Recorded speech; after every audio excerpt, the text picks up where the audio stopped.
ذکر الہی کی پہلی اور بہت ہی خوبصورت اور بہترین اور افضل ترین شکل نماز ہے۔ اللہ سبحانہ تعالیٰ نے خود قرآن میں حکم دیا اور واضح طور پر یہ بات فرمائی اقم الصلاۃ للذکر، کہ دیکھو اگر میرا ذکر کرنا چاہتے، مجھے یاد کرنا چاہتے ہو، میری یاد اپنے دلوں میں، اپنے ذہنوں میں، اپنے حواس میں میری یاد کو بسانا چاہتے ہو، اور اپنے لب اور اپنی زبان کو میرے ذکر میں حرکت دے کر میرا قرب پانا چاہتے ہو، پھر کیا کرو؟ اقم الصلاۃ، میرے ذکر کے لیے نماز قائم۔ گویا ذکر الہی کیا ہے؟ نماز۔ جو جنت، جو مومن کا معراج، الذین یظنون ملاقو ربہم کی کیفیت بھی نماز ہی موجود ہے۔ وہ قول مجھے یاد آ رہا ہے کہ حضرت علی کہ جب میرا دل کرتا ہے، جب میرا دل کرتا ہے کہ میں اپنے رب سے باز پڑھ، اور جب میرا دل کرتا ہے کہ میرا رب مجھ سے بات کر، قرآن پڑھ، تو یاد رکھ دونوں ذکر الہی کی صورت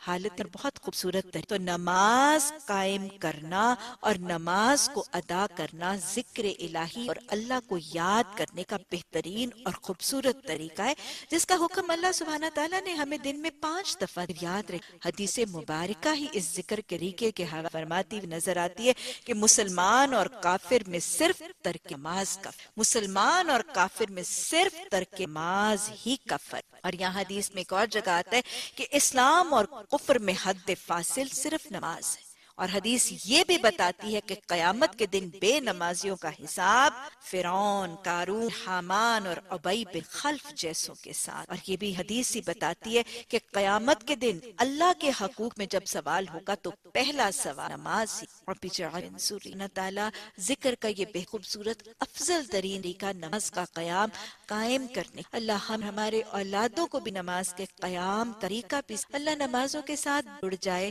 اللہ نمازوں پر سرور، اور اللہ ہماری نمازوں میں ذوق و شوق عطا فرمائے، عبادتوں میں ماس چاشنی حلاوت ہم سب کو۔ تو نماز ذکر الہی کا ایک بھی خوبصورت، لیکن صرف نماز ہی اللہ تعالیٰ نے نساء کی آیت نمایا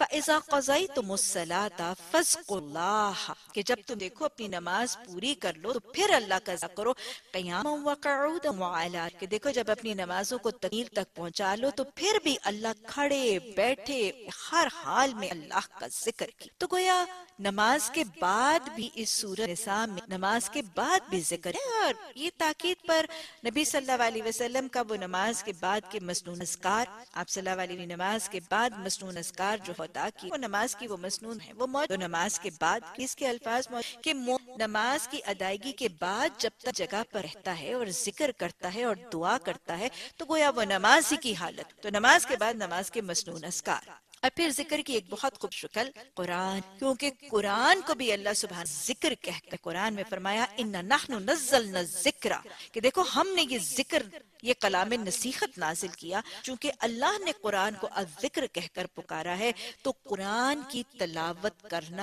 افضل کا اور ترین وہ قرآن کی تلاوت، چاہے نازلہ قرآن کی تلاوت کے بعد قرآن نے اس کی تاکید فرمائی، چاہے نازلہ قرآن یا چاہے زبانی جتنا قرآن مر ہے وہ زبانی قرآن کی، تو یہ ذکر کا ایک افضل ترین طریقہ ہے۔ اور یاد رکھیے ذکر ہے جس ایک حرف پر ہمیں اللہ نے 10 دفعہ، تو یہ ذکر کا اگلا۔ اس کے علاوہ نماز، قرآن، نماز کے بعد کے مسنون اذکار کے علاوہ اگر ہیں کہ مزید اور ذکر تو اللہ سبحانہ تعالیٰ نے قرآن میں طریقہ وضع کیا ہے، اور آپ صلی اللہ علیہ وسلم نے اس کا نمونہ بھی بتایا ہے۔ اللہ سبحانہ تعالیٰ قرآن میں فرماتے ہیں یا ایھا الناس اذکروا اللہ، کہ اے لوگو، یا ایھا الذین آمنو، اللہ پر ایمان لانے والوں کیا کیا کرو، اذکروا اللہ ذکرا کثیر، کہ تم اللہ کا کثرت سے ذکر کی، فسبحوا بکرۃ واصیلا، کہ اس ذکر کا طریقہ کیا ہے، صبح اور شام اس کی تسبیح، ایمان لانے والوں اللہ کا کثرت سے کیا کرو، اور صبح و شام بکرۃ واصیلا، صبح و شام اس کی تسبیح۔ اس کے لیے نبی صلی اللہ علیہ وسلم نے صبح و شام کے مسنون اذکار کا طریقہ ہم قائم، آپ صلی اللہ علیہ صبح و شام کے مسنون اذکار وہ کثیر ہیں، پیمفلیٹس کی شکل میں وہ بھی اپنائیے، لیکن کم از کم از کم وہ دعا آج کے دور میں اتنے خطرے ہیں، اتنے حوادث ہیں، اتنا فتنہ ہے، بگاڑ ہے، اور ہر وقت ہم اور ہماری اولادیں مختلف قسم کے خوفناک حوادث اور خطرناک قسموں سے دوچار ہونے امکان میں، تو خود بھی اور اپنی یہ دو حفاظت، ویسے تو صبح شام کے سارے ہی اذکار بہترین حفاظت کے لیے ہیں، بہترین تسبیحات اور حمد و ثنا بھی ہے، لیکن یہ دو دعائیں تو ضروری اپنے لیے اور اپنے بچوں کیجئے۔ ایک دعا کے کلمات موجود ہیں، اعوذ باللہ باللہ التام من شر، یہ 3 دفعہ پڑھنا، اور دوسری دعا کے کلمات بھی اسی سے مل، بسم اللہ الذی لا یضر مع اسمہ شیء فی الارض ولا فی السماء وهو السمیع، یہ بھی 3 دفعہ صبح و شام، فجر کے بعد اور عصر کی نماز کے بعد۔ یہ صبح و شام کے مسنون اذکار کا پڑھنا بھی ایک مومن کو اور ایک نمازی کو مزید ذاکر بن۔ اسی طرح ان مسنون آداب، ان مسنون صبح شام کے اذکار اور نماز کے بعد کے مسنون اذکار کے علاوہ جو نبی صلی اللہ علیہ وسلم کی مسنون آداب زندگی کی دعائیں ہیں، گھر سے نکلنے کی، گھر سے داخل، کھانے کی، سونے کی، جاگنے کی، لباس اتارنے کی، یہ تمام دعائیں خود بھی یاد کر لیجئے، اپنی اولادوں کو بھی یاد کروا دیجئے، اور یہ سارے معمولات مسنونہ دعائیں انشاءاللہ ہماری زبان پر جاری ہوں گی، تو انشاءاللہ وہ ذاکر اور دل یاد الہی تر رہے۔ اس کے علاوہ چلتے پھرتے اٹھتے بیٹھتے بھی ذکر کرنا، نماز، قرآن، نماز کے بعد کے مسنون اذکار، صبح شام کے اذکار، اور پھر اس کے علاوہ مسنون آداب علاوہ بھی ہر وقت ہر کام کاج میں ذکر کرتے رہنے کی تاکید بھی اللہ سبحانہ تعالیٰ سورہ آل عمران کی آخری 10 آیات میں قرآن کے الفاظ ہے، ان فی خلق السماوات والارض واختلاف اللیل والنہار لآیات للالباب، کہ ان تمام زمین اور آسمان اور دن اور رات کی نشانی اور الٹ پھیر میں سمجھدار اور سیانے کی نشان، اور یہ اولی الالباب کون ہیں؟ اگلی آیت میں الالباب کی صفت بتائیے، سمجھدار سیانے لوگ اللہ کے کون ہیں؟ الذین یذکرون اللہ قیاما وقعودا وعلی جنوبہم، کہ اللہ کے سمجھدار سیانے لوگ ہیں کھڑے بیٹھے لیٹے ہر وقت اللہ، تو گویا یہ یاد رکھیے گا ذکر الہی کے لیے مختص ہو کے الگ سے بیٹھ کر کوئی وظیفہ یا چلا کاٹنا ضرور نہیں ہے، ذکر کرتا ہے چلتے پھرتے اٹھتے بیٹھتے ہر وقت اپنی زبان کو ذکر الہی سے تر رکھ۔ آپ ڈرائیونگ کر رہی ہیں، آپ کھانا پکا رہی ہیں، آپ بیکنگ کر رہی ہیں، آپ کپڑے استری کر رہی ہیں، اور چاہے آپ اپنی ساس کے پاؤں دبا رہی ہیں، یہ بذات خود اللہ کے بندوں کے حقوق کی ادائیگی بھی ہو رہی ہے، اللہ کے بندوں کی خدمتیں بھی ہو رہی ہیں، لیکن زبان کیا کر رہی ہے مومن کی؟ زبان سارے حقوق ادا کرتے وقت، اپنے سارے فرائض ادا کرتے وقت، اللہ کے بندوں کی خدمت کرتے وقت اس کی زبان ذکر الہی سے تر ہے، یہی ہے اللہ کے سیانے اور خوشمند۔ تو یہ چلتے پھرتے اٹھتے بیٹھتے وقت پھر کیا ذکر کرنا ہے؟ ہاں، اور یہ بات میں ضروری واضح کرتی جاؤں کہ ان تسبیحات کے لیے اور اٹھتے بیٹھتے چلتے پھرتے ہر وقت ذکر کرنے کے لیے قبلے کا تعین اور وضو کا ہونا لازم۔ اگر وضو ہے تو الحمدللہ، ویسے بھی با وضو ہر وقت رہنا بھی نبی صلی اللہ علیہ وسلم کی سنت سے ثابت ہے، اور یہ بذات خود ایک بہت بڑا افضل عمل ہے، لیکن اگر کوئی شخص وضو کی حالت میں نہیں ہے تو بھی ہر حال میں بیٹھے ہوئے بھی اور لیٹے ہوئے بھی اور بستر پر سونے سے پہلے بھی یہ ذکر اور یہ تسبیحات کا عمل جاری رکھنا، یہ مومن کے لیے موقت۔ آپ صلی اللہ علیہ وسلم کی یہ سنت بھی ہے اور قرآن کی یہ تاکید اور تو اب اس نشست میں ہم آگے کچھ ایسے افضل کلمات کریں گے جو ہمیں ہر وقت پر جاری، نماز، قرآن و شام کے اذکار، اور پھر مسنون آداب دعاؤں کی بات کی۔ اس کے علاوہ بھی کچھ نبی صلی اللہ علیہ وسلم نے ذکر کے الہی کے حوالے سے خاص تاکید کی اور ان کی پسندگی کا اظہار فرمایا۔ آپ صلی اللہ علیہ وسلم نے فرمایا افضل ذکر لا الہ الا اللہ، افضل ذکر لا الہ الا اللہ۔ اسی طرح حدیث میں آتا ہے کہ آپ صلی اللہ علیہ وسلم نے فرمایا، حضرت سمورہ بن جندب رضی اللہ تعالی حدیث کے الفاظ ہیں کہ آپ نے فرمایا 4 کلمے افضل ہیں، 4 کلمے افضل ہیں، اور یہ افضل کلمے کیا آپ فرمائے؟ سبحان اللہ والحمدللہ ولا الہ واللہ اکبر۔ تو آپ نے فرمایا یہ 4 افضل ہے، افضل کا مطلب سے زیادہ۔ تو جب آگے پیچھے چلتے بھی ہاتھ کریں تو اس تسبیح پر جاری، کیونکہ آپ صلی اللہ علیہ وسلم نے ہریرہ کی روایت مسلم شریف حدیث میں آپ نے کلمات کی پسندگی کے اظہار کے فرمایا کہ حدیث مبارکہ کے الفاظ ہیں کہ آپ صلی اللہ علیہ وسلم فرمایا اس تمام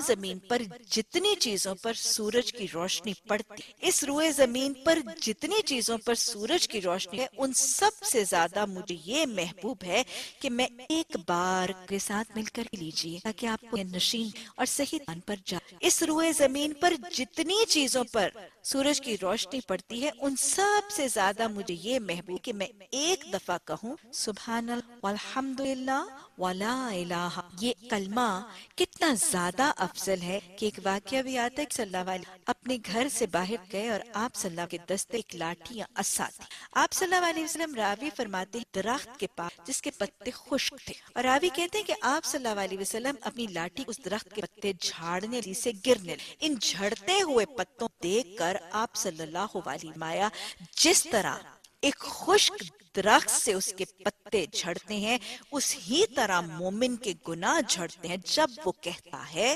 سبحان اللہ والحمد ولا الہ۔ اللہ یہ بڑے ہی افضل ہمیں یاد رکھ اور بڑی آسانی سخوت کے ساتھ یعنی سے اپنی زبانوں ایک اور کلمہ، اور اس کلمے کے حوالے سے سورت سی حدیث ہے نا، بڑی رائے میں آپ صلی اللہ علیہ وسلم کلماتان خفیفتان علی اللسان وثقیلتان علی المیزان وحبیبتان علی الرحم۔ دو کلمے جو زبان پر بہت ہلکی، میزان عدل پر بہت بھاری ہیں اور رحمان کو بہت کیا خیال ہے ایسے کلمے میں اور آپ جو زبان کو ادا کرنے بالکل بھاری نہیں، بڑے آسان ہیں، بڑے سہل ہیں، بڑے کنوینئنٹ ہیں، بڑی آسانی سے یاد بھی ہو جاتے ہیں اور جاری بھی ہو جاتے ہیں، اور میزان عدل قیامت کے دن وہ بڑے بھاری ہوں گے اپنے تول کے لحاظ سے، اور میرے رحمان رب کو اس کو یاد کر یہ بڑے خوب پسند بھی کیا ہیں آپ صلی اللہ سبحان اللہ بحمدہ سبحان اللہ رب میں ہے کہ جس کے حوالے سے حضرت ابو ذر غفاری نے نبی صلی اللہ علیہ وسلم پوچھا کہ تمام ذکر افضل کلام بتائیے، تمام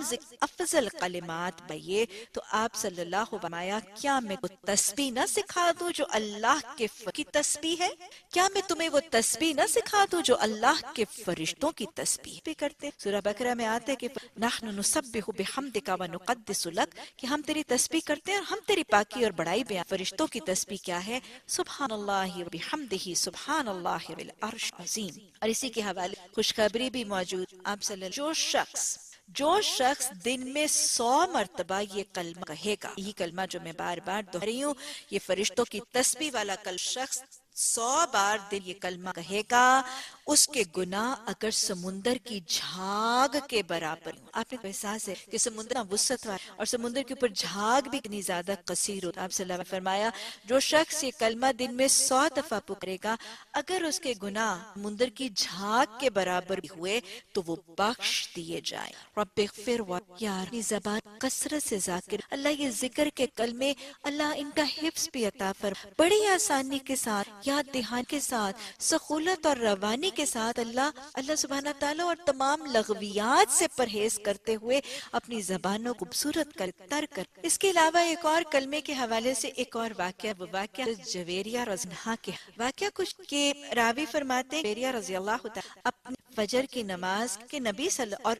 اپنے حجرے میں جو تشریف فرماتی اس وقت کیا کر رہی تھی؟ کچھ ذکر، کچھ تسبیحات کے کلموں تسبیح کر رہی تھی، اللہ کی پاکی اور بڑائی بیان کر رہی تھی۔ نبی صلی اللہ علیہ وسلم حضرت جویریہ کے پاس سے گزرے، اسی کام کی تھوڑی دیر کے بعد آپ صلی اللہ علیہ وسلم فارغ ہونے بعد جب واپس تشریف تو حضرت جویریہ وَالذَّاكِرِينَ اللَّهَ كَثِيرًا وَالذَّاكِرَاتِ أَعَدَّ لَهُمْ أَجْرًا أَعَدَّ لَهُمْ مَغْفِرَةً وَأَجْرًا۔ حضرت جویریہ اسی چیز کی حریص ہے، اللہ کی بخشش اور اللہ کے اجر عظیمہ کی حریص ہے۔ حضرت جویریہ اس وقت اسی جگہ پہ موجود ہے اور اپنی اتحاد کا عمل جاری۔ آپ صلی اللہ علیہ وسلم جب واپس یہاں تشریف لائے تو آپ نے جویریہ رضی اللہ تعالی عنہا کو مایا کہ کیا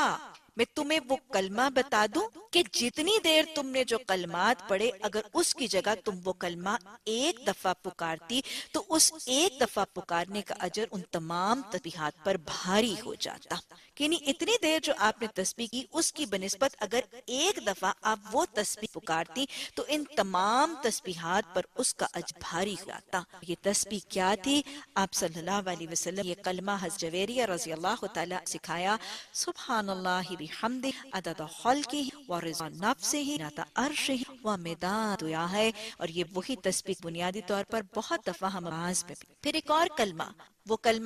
وہ تسبیح کے الفاظ جس کو آپ صلی اللہ علیہ وسلم سوال کیا، کیا میں تمہیں کنوز اللہ کی خبر نہ دوں؟ کیا میں تمہیں کنوز الجنہ یعنی جنت کے خزانوں کی خبر نہ دوں؟ اور آپ صلی اللہ علیہ وسلم صحابہ اکرام نے فوراً فرمایا یا رسول اللہ صلی اللہ علیہ وسلم ضرور دیجئے۔ تو آپ نے کیا فرمایا؟ لا حول ولا قوت الا باللہ، الا باللہ العظیم کے الفاظ اضافہ بھی ہے، اور کہیں صرف اللہ باللہ تک الفاظ ہے۔ پھر ایک اور جگہ آپ صلی اللہ علیہ وسلم نے اسی کے حوالے سے تاکید فرمائی کہ سب سے زیادہ پڑھا کرو خزائن الجنہ، سب سے زیادہ پڑھا کرو خزائن الجنہ کو۔ جب سوال کیا گیا کہ خزائن الجنہ سے آپ کی مراد کیا ہے، تو آپ نے فرمایا ولا حول ولا قوت الا باللہ، تو یہ جنت کے خزانوں میں سے خزانہ ہے۔ اور آپ صلی اللہ علیہ وسلم اس کے حوالے سے فرمایا کنز الجنت من تحت فردوس، یہ جنت کا وہ خزانہ ہے جو اللہ سبحانہ تعالیٰ کے عرش کے نیچے جنت فردوس میں نازل۔ اسی طرح ذکر کے حوالے سے خاص طور پہ پریشانی، گھبراہٹ، اضطراب، سنگی اور ٹینشن اور مشکل کے وقت جو تسبیح اور جو کلمات آپ صلی اللہ علیہ وسلم سنت سے بھی آپ صلی اللہ کے حوالے سے اس میں علیہ وسلم قرآن کی 3 آیت، آپ نے قرآن کی 3 آیت دیا، سورہ بقرہ کی آیت کرسی، سورہ آل عمران کی سورہ 3 آیات کا حوالہ یہ تاکہ اسم اعظم کو تلاش کرو۔ ان تینوں آیات میں اسم یا حی یا، اور آپ نے فرمایا یہ اس اسم کار کر اس کی گویا یہ بے قراری، گھبراہٹ میں بھی رسول کی طرف سے پڑھنا رسول بھی ثابت ہے، اور یہ دولیت کی کلمہ۔ جہاں ذکر الہی کی بات ہے، اللہ سبحانہ تعالیٰ نے قرآن ہی محمد صلی اللہ علیہ وسلم فرماتا وَرَفَعْنَا لَكَ، کہ محمد صلی اللہ علیہ وسلم ہم نے آپ کا ذکر خیر بلند، اور جب پوچھا گیا کہ رفعنا ہے تو بتایا گیا کہ رفعنا لک مراد یہ ہے کہ جہاں اللہ سبحانہ تعالیٰ کا تذکرہ ہوگا وہیں محمد صلی اللہ علیہ وسلم، اور یہ معاملہ موجود۔ آپ بھی اس بات کی گواہ ہوں گے کہ آپ نے دیکھا ہوگا کہ اس روئے زمین پر جہاں بھی اذان کے کلمات پڑھے جاتے ہیں اللہ کے نام کے محمد صلی اللہ علیہ وسلم کا نام بھی ساتھ ہی، تو لہٰذا یہی رفعنا لک، اس حوالے سے جب اپنی زبانوں کو میں نے اور آپ نے ذاکر بنانا ہے تو ذکر کے حوالے سے زبانوں پر درود محمد صلی اللہ علیہ وسلم پر پڑھنے بھی رائج کیجیے۔ جہاں اللہ کا ذکر کریں وہاں محمد صلی اللہ علیہ وسلم پر درود بھیجنے کثرت سے اپنے ذکر کیجیے۔ محمد صلی اللہ علیہ وسلم پر حدیث میں آتا ہے کہ جس محفل میں محمد صلی اللہ علیہ وسلم پڑھیں گے وہ محفل قیامت سے خسرت، اور یہ رسول اللہ صلی اللہ علیہ وسلم پر پڑھنے فضیلت کیا ہے؟ اگر میں بہت سی احادیث خلاصہ سا بن ایک دفعہ درنے والے کے لیے 10 نہیں ہے، اس کے 10 گنا بخش کے 10 درجات بلند کیے جاتے ہیں، کو 10 برکتیں اور 10 رحمتیں حال کر، اور یہ درود کا پڑھنا جتنی دیر وہ درود پڑھتا ہے ایک فرشتہ اس یہ بخشش اور رحمت ہے کا پڑھنا دعاؤں کی قبولیت کا ذریعہ اور آسمان کے در وسیل۔ تو جہاں اللہ کے کلمات اپنی زبان پر جاری کریں وہاں کثرت سے رسول اللہ صلی اللہ علیہ وسلم پر درود بھیجنے کا بھی اپنائیں۔ حدیث کا وعدہ بھی موجود ہے، جس نے پابندی سے ہر صبح فجر کے بعد اور عصر کے و شام کے اذکار کے ساتھ جس نے مجھ پر پابندی سے بھیجا 10 دفعہ قیامت کے دن اس کی سفارش یا شفاعت واجب۔ اسی طرح اذان کے بعد بھیجنا، اس میں بھی آپ صلی اللہ علیہ وسلم یہی فرمایا ہے کہ جو ہر اذان کا یعنی جیسے مؤذن پکارتا ہے ویسے اس کو پکارے گا اور اس کے بعد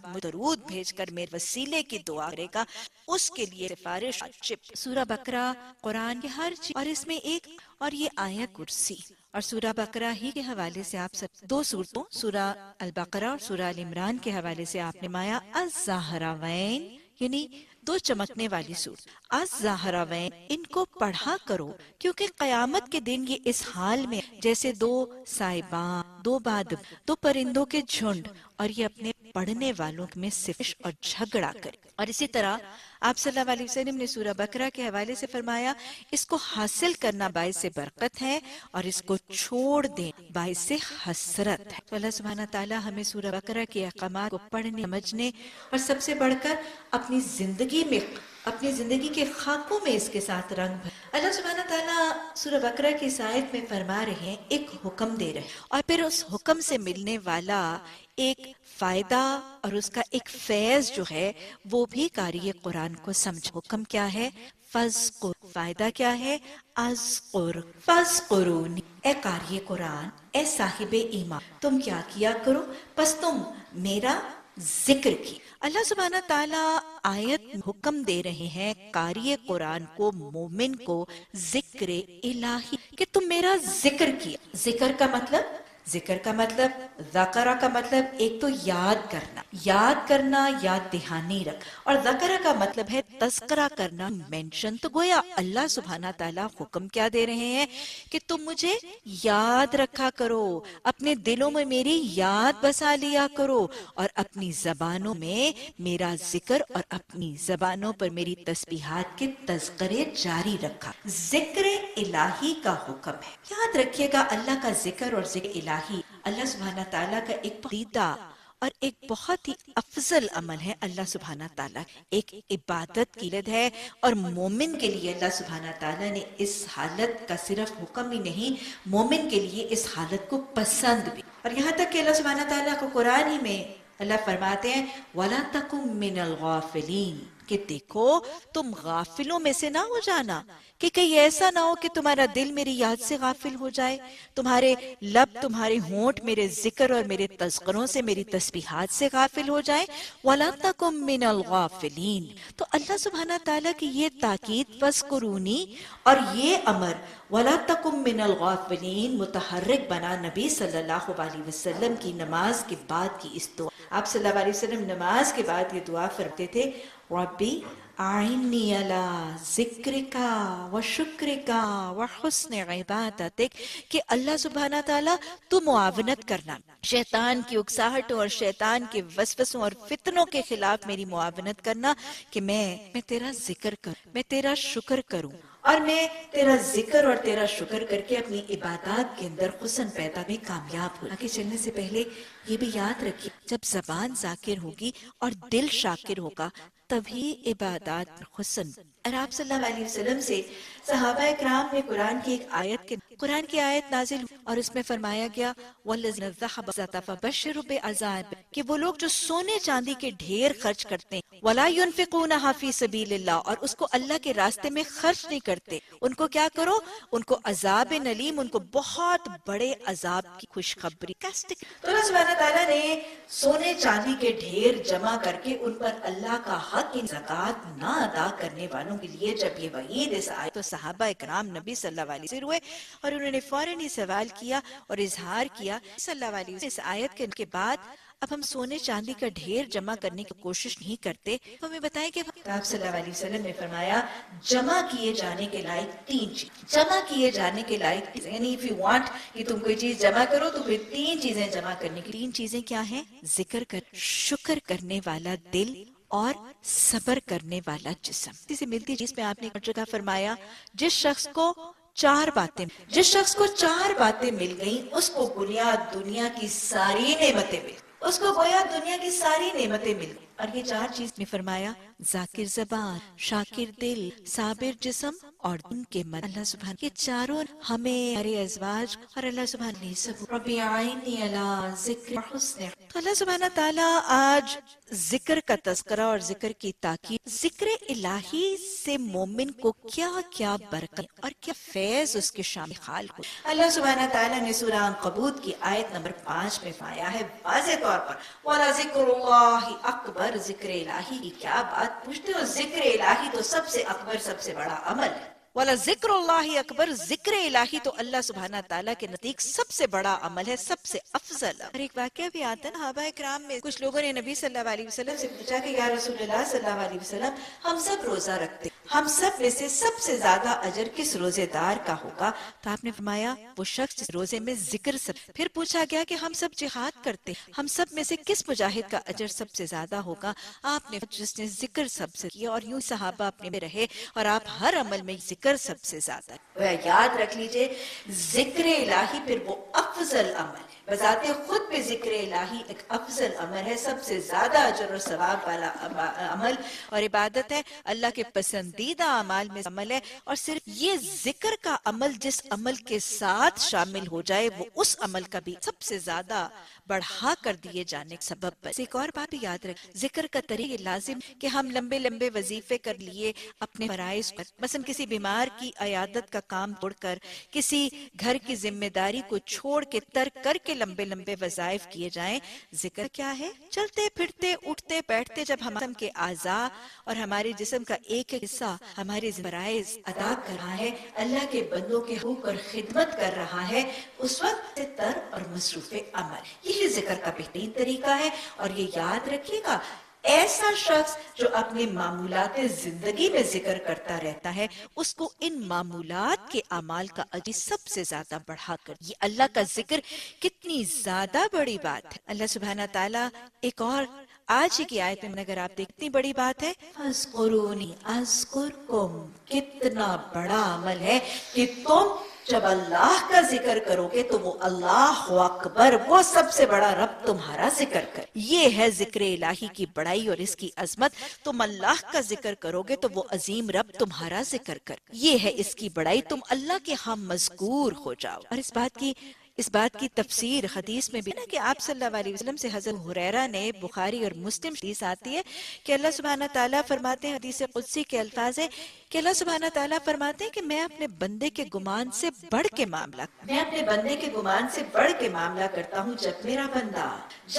بندہ مجھے دل میں یاد کرتا ہے، دل سے دل، جب میرا بندہ مجھے ایک محفل میں یاد کرتا ہے تو میں اس کی محفل سے بہتر محفل فرشتوں کی محفل یاد، جب میرا بندہ میری طرف ایک ہاتھ آتا ہے تو میں اس 10 ہاتھ آتا ہوں، جب میرا بندہ میری طرف چل کے آتا ہے تو میں لپک کے اوڑ کے اس، تو یہ ہے ذکر الہی کی برکت اور یہ ہے ذکر الہی کی فضیلت کہ جب بندہ اللہ کا ذکر کرتا ہے تو اللہ کے ہاں وہ بندہ مذکور ہو۔ اور کیسے اور کس طرح مذکور ہوتا ہے وہ بندہ ذاکر؟ اتنی پیاری اور طویل اس کے الفاظ تو نہیں، مفہوم میں آپ کو سنا کہ نبی صلی اللہ علیہ وسلم نے فرشتوں کی ایک سرگرمی کا تذکرہ فرمایا کہ اللہ سبحانہ تعالیٰ کے فرشتے اس زمین چلتے پھر، اس کے الفاظ ہیں الملائکۃ سیارہ، فرشتے جو ہے وہ سیر کرتے ہیں اور چلتے پھرتے ہیں، اور ان کے چلنے پھرنے کا مقصد کیا ہے؟ وہ کچھ ذکر کی فلیں تلاش، وہ ایسی جگہ تلاش کر رہے ہوتے ہیں جہاں کچھ بندے بیٹھے اللہ سبحانہ تعالیٰ کی بات، اس کی ذات، اس کے صفات، اس کے اختیارات،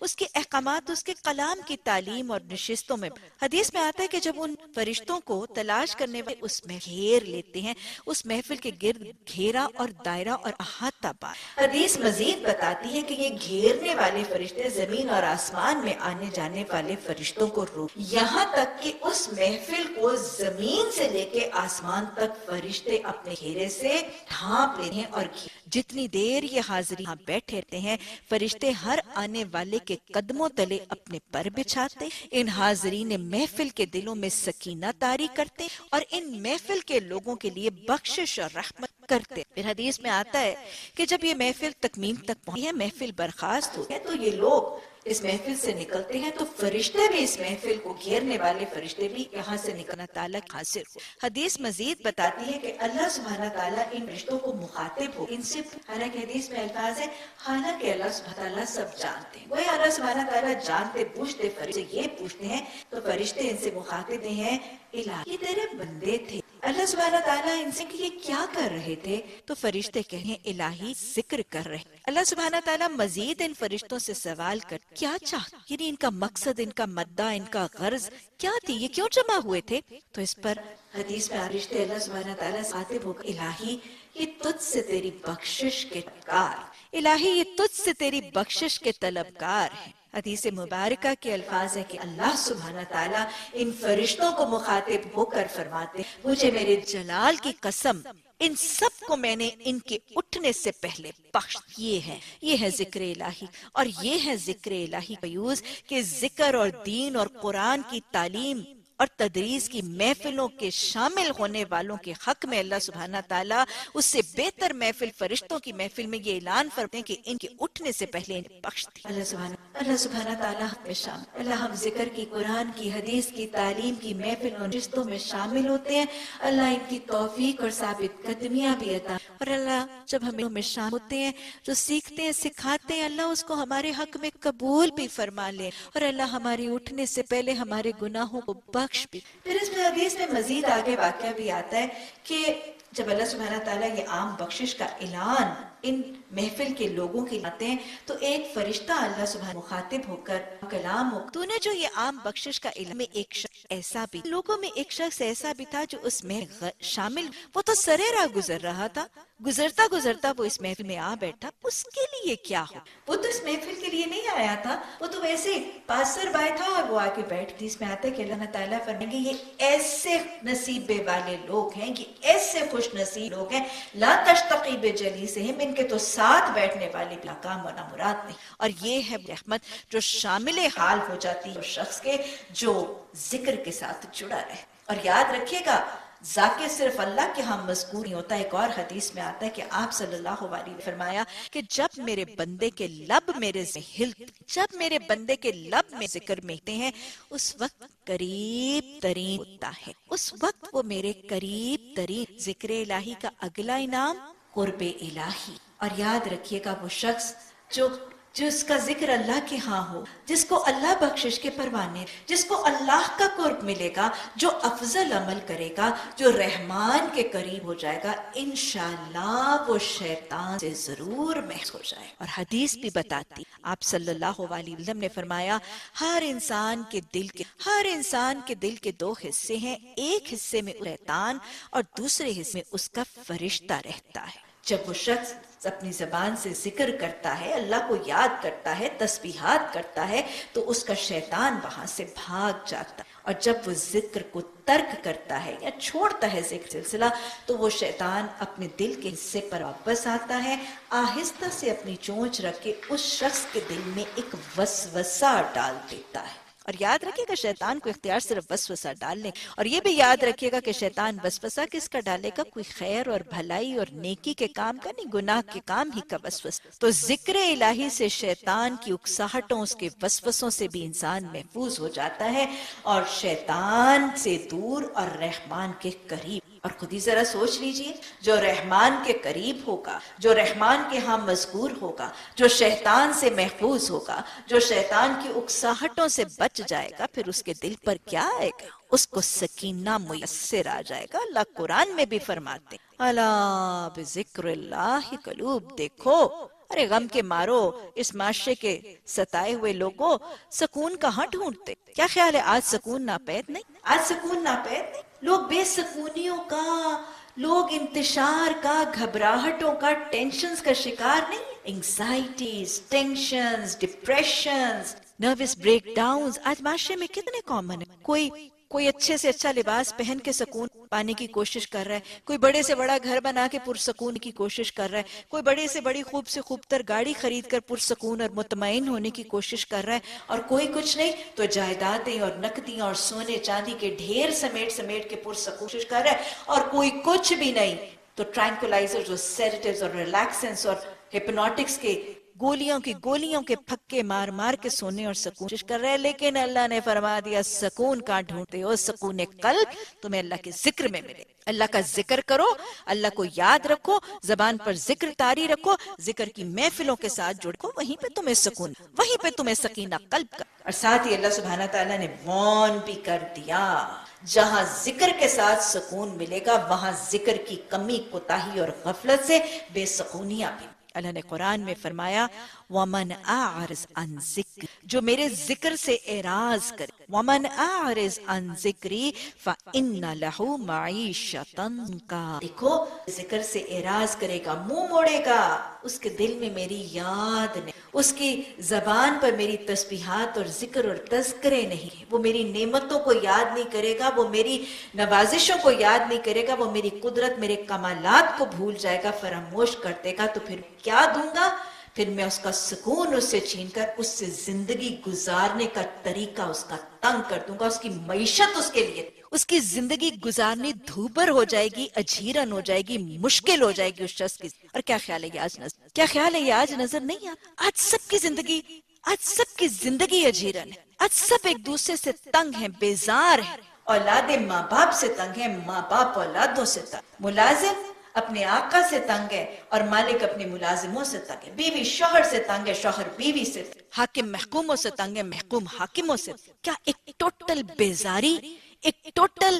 تنگی ہر چیز ہونے کے باوجود آپ گھروں میں دیکھتے ہیں کئی گھر ایسے آپ کو نظر آئیں گے، کھانا ہے، پینا ہے، رزق ہے، گاڑیاں ہیں، سواریاں ہیں، سونے ہیں، چاندی ہے، جائیدادیں ہیں، لیکن زندگی سے بیزار ہے، اچاٹ ہے، تنگ ہے۔ کیوں؟ کہ ذکر سے دور، اللہ کی یاد بھلا دی، وَلَا تَكُن مِّنَ الْغَافِلِينَ کا حکم بھلا دیا۔ لوگ غافل ہیں، نمازوں سے غافل ہیں، قرآن کے تعلق سے غافل ہیں، تسبیحات زبانوں پر جاری نہیں۔ اللہ سبحانہ کے نسخے ہمیں سمجھنے اور لوگوں کو سمجھ، اللہ سبحانہ سورہ جمعہ میں فرماتے ہیں، سورہ جمعہ کی آیت نمبر 62 میں اللہ سبحانہ تعالیٰ نے حکم دیا ہے وَاذْكُرُوا اللَّهَ كَثِيرًا لَعَلَّكُمْ تُفْلِحُونَ، دیکھو اللہ کا ذکر کثرت سے کیا کرو تاکہ تم فلاح۔ تو گویا فلاح کا نسخہ کیا ہے؟ دنیا میں کامیابی چاہتے ہو، موت کے وقت قبر میں، حشر میں، پلسرات میں، حساب کتاب میں فلاح چاہتے ہو تو وَاذْكُرُوا اللَّهَ كَثِيرًا، اللہ کا ذکر کثرت سے کیا۔ خود بھی زبان پر ذکر جاری رکھنا اور ذکر کی محفلوں کے ساتھ جڑ جانا، یہ فلاح کا نسخہ ہے۔ اور آپ صلی اللہ علیہ وسلم نے حدیث میں بھی تو تاکید، حدیث کے الفاظ آتے ہیں، آپ صلی اللہ علیہ وسلم نے فرمایا کہ جب تمہارا گزر روضۃ الجنہ میں سے ہو، جب تمہارا گزر روضۃ الجنہ سے ہو، تم بھی کچھ چر چکے۔ صحابہ کرام نے فوراً سوال کیا، یا رسول اللہ صلی اللہ علیہ وسلم، یہ روضۃ الجنہ، جنت کے باغوں سے کیا مراد؟ تو آپ نے فرمایا اس سے مراد ذکر کی محفلیں ہیں، ذکر کی محفلیں ہیں اس سے مراد۔ اور پھر دہرا لیجئے ذکر سے کیا مطلب؟ یعنی وہ محفلیں جہاں اللہ ذات، صفات، اس کے اختیارات کے تذکرے ہوں، اس کے حل حرام، اس کے احکامات، نواہی، اس کی تعلیمات، یہی ذکر الہی کی۔ اور اللہ سبحانہ تعالیٰ نے وعدہ فرمایا ہے جس زمین کے ٹکڑے پر میرے ذکر کی محفل برپا، اس ٹکڑے کو اللہ زمین کے ہم سب کو سبحانہ تعالیٰ قرآن میں مومن عورتوں مردوں کی صفات ذکر کرتے ہوئے ان کے اجر کا اللہ تعالیٰ صفات فرماتے ہیں کیا ہے؟ وَالذَّاكِرِينَ اللَّهَ كَثِيرًا وَالذَّاكِرَاتِ، وہ لوگ جو اللہ کا کثرت سے ذکر کرتے ہیں اور ذکر وَالذَّاكِرِينَ اللَّهَ كَثِيرًا وَالذَّاكِرَاتِ أَعَدَّ لَهُم مَغْفِرَةً وَأَجْرًا، اللہ سبحانہ تعالیٰ نے بڑے اہتمام سے تیار کیا ان کے لیے بخشش کا انعام اور ہاتھ بڑھا۔ تو یہ ہے ذکر الہی۔ اسی لیے اللہ سبحانہ تعالیٰ نے قرآن میں یا ایھا الذین آمنوا لا تلہیکم اموالکم ولا اولادکم عن ذکر اللہ، اے ایمان لانے والو، اے ایمان لانے والو، یہ تمہارے مال اور تمہاری اولادیں میں اللہ کے ذکر سے غافل نہ۔ لا تلہیکم اموالکم ولا اولادکم من ذکر اللہ، یہ تمہارے مال اور تمہاری اولادیں تمہیں ذکر سے غافل نہ کر۔ میرا خیال ہے کہ آپ اگر ہلکا سا سوچیں گے یہ مال اور اولادیں ہی تو آج ذکر الہی سے غافل کرتے نظر آ رہے ہیں۔ آپ دیکھیں کہ یہ مالی معاملات، کاروبار، business, jobs, seminars, meetings, conferences, اور پھر یا بچوں کی ٹیوشنیں ان کو نمازوں سے روک رہی ہیں، یا بچوں کی ماؤں کی ٹیوشنیں، مائیں بچوں کو ٹیوشنوں پہ لا رہی ہیں، چھوڑ رہی ہیں، پک اینڈ ڈراپ کر رہی ہیں، نمازوں سے غافل ہیں، قرآن کی تلاوت سے غافل ہیں۔ نہ لوگوں کو آج ان بنیادوں کی وجہ سے نہ قرآن پڑھنے کا وقت ہے، قرآن سیکھنے کا وقت ہے، ان کی اشاعت اور تب کوئی حصہ زندگی۔ اللہ سبحانہ تعالیٰ نے واضح طور پر نہ فرما دیا یا ایھا الذین آمنوا، ہے دیکھو اگر تم ایمان کا دعویٰ کرتے ہو، اگر تم کہتے ہو کہ ہم صاحب ایمان ہیں اور اپنے اسلام کا دعویٰ کرتے ہو، اللہ کو ماننے کا دعویٰ کرتے ہو، تو پھر کیا ہے؟ لا تلہیکم اموالکم ولا اولادکم ذکر اللہ، تمہیں تمہارے مال اور تمہاری اولادیں جو ہیں وہ اللہ ذکر سے نہ روکے۔ وَمَن يَفْعَلْ ذَلِكَ فَأُولَٰئِكَ هُمُ الْخَاسِرُونَ، جو ان چیزوں کے گرد و پیش میں پڑھ کے اللہ سبحانہ تعالیٰ کے ذکر سے غفلت کرے گا، فَأُولَٰئِكَ هُمُ الْخَاسِرُونَ، یہی لوگ خسارہ اٹھائیں۔ اللہم لا تر، اللہ ہمیں ان بدبخت کرنے والوں۔ تو اگر آج کے حوالے سے دہرا لیجئے، انشاءاللہ کل کے نشست میں بات کریں کہ پھر ذکر الہی کیسے کیا جاتا ہے، کس چیز کو ہم ذکر الہی کے حوالے سے اپنی زندگی میں رائج کریں گے۔ تو اپنی بات کو نیل تک پہنچنے سے پہلے آج پھر دہرا لیجئے کہ ذکر الہی سے ملنے والی کیا ہے، ہم ذکر کریں گے، ہمیں اسے کیا کیا فائدے میسر۔ ذکر کرنے والا افضل عمل اور افضل عبادت کرتا ہے۔ ذکر کرنے والا جس عمل کے دوران ذکر کرتا ہے اس عمل کا بہترین بڑھا چڑھا کے اجر نوازا جاتا ہے۔ ذکر کرنے والے کا ذکر اللہ کے ہاں اس محفل سے بہتر فرشتوں کی محفل میں کیا جاتا. ذکر کرنے والا اللہ کے ہاں مذکور ہو جاتا ہے. ذکر کرنے والا اللہ کا قرب پاتا. ذکر کرنے والا ذاکر شیطان کے گندے وسوسوں اور نجاستوں اقساہٹ محفوظ ہو جاتا. رحمان کے قریب اور شیطان سے دور ہو جاتا. ذاکر محفل میں داخل ہوتا ہے تو اس کے دلوں پر سکینہ فرشتے طاری کرتے ہیں. ذاکر ذکر کرتا ہے تو اس کو سکون قلب اور اس کو اطمینان قلب میسر آتا. ایک مومن ذکر کرتا ہے تو اس کی ذکر کی محفل میں اٹھنے سے پہلے اس کو گناہوں کی بخشش کا نذرانہ نواز دیا جاتا ہے اور اس کا ذکر فلاح کا تحفہ اور فلاح کی کامیابی نواز دیتا ہے. اور ذکر کا کرنا اس مومن کو خسارے سے بچانے کا ذریعہ اور سبب بن جاتا ہے. اور یہ ذکر ہی ہے جو مومن کو اجر کا مستحق دیتا ہے.